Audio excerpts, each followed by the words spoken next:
Menurunnya kualitas pilkada. Terdapat 43 daerah yang hanya memiliki satu pasangan calon di Pilkada 2024. Rakyat disodorkan kota kosong sebagai alternatif pilihan politiknya. Tren calon tunggal meningkat dalam pilkada. Pada Pilkada 2015 terdata 3 daerah dengan calon tunggal. Pada Pilkada 2017 bertambah menjadi 9 daerah. Pilkada 2018, 16 daerah, dan Pilkada 2020 tercatat 20 daerah. Pada Pilkada 2024 sempat muncul skenario koalisi besar yang digagas Koalisi Indonesia Maju. Koalisi partai politik yang memenangkan pasangan Prabowo Subianto Gibran Rakabuming Raka dalam pemilihan presiden.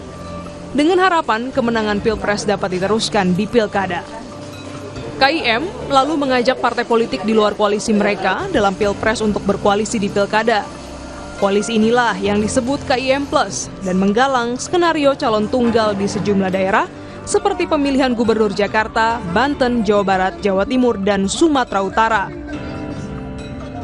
Rencana ini gagal setelah Mahkamah Konstitusi memutuskan penurunan ambang batas pencalonan kepala daerah. KPU pun memperpanjang waktu pendaftaran calon kepala daerah demi memberi kesempatan partai politik mengusung kadernya tanpa harus berkoalisi dengan partai lain.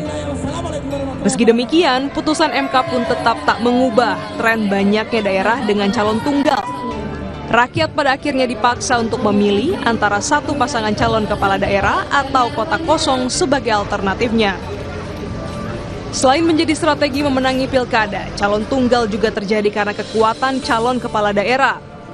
Di sejumlah daerah ada pasangan calon yang sangat kuat dan dominan sehingga parpol tak berani mengusung calon lain. Sementara itu, calon perseorangan juga tak berani mengambil risiko berkontestasi. Selama ini, calon tunggal lebih berpeluang menang melawan kota kosong.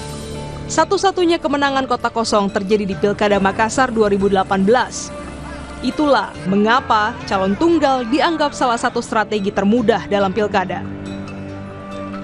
Seperti ditulis dosen Sekolah Tinggi Ilmu Jentara, Bivitri Susanti dalam kolomnya di Harian Ini beberapa hari lalu, ada 3 hal yang menyebabkan rakyat terpaksa dihadapkan pada kota kosong di pilkada.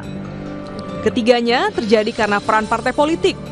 Pertama, aturan main dibuat mempersempit pintu masuk kompetisi dengan menaikkan syarat dukungan. Kedua, tingginya biaya politik karena pemilih harus diberi hadiah agar memilih calon. Ketiga, calon tunggal menjadi cara agar petahana mampu memobilisasi dukungan dan menutup peluang kandidat lain. Hal terakhir bahkan digunakan petahana untuk memobilisasi dukungan terhadap keluarga atau kroninya jika yang bersangkutan tak dapat kembali dicalonkan. Pada akhirnya, kualitas pilkada semakin menurun. Tak pelak, pilkada tak lagi menjadi sarana demokrasi bagi rakyat memilih pemimpin terbaiknya. Parpol dengan demikian bertanggung jawab secara moral untuk mengungkit mutu pilkada.